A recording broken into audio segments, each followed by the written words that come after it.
धम्मपद दंडवग्गो पद 3.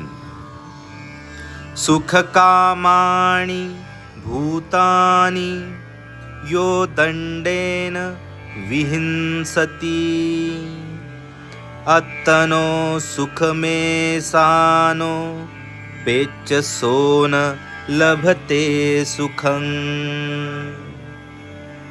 म्हणजे सुखाची इच्छा करणाऱ्या व जो इतर प्राण्याची दंडाने हिंसा करतो, इतर भूतांची दंडाने हिंसा करतो, तो आपले सुख शोधित असता,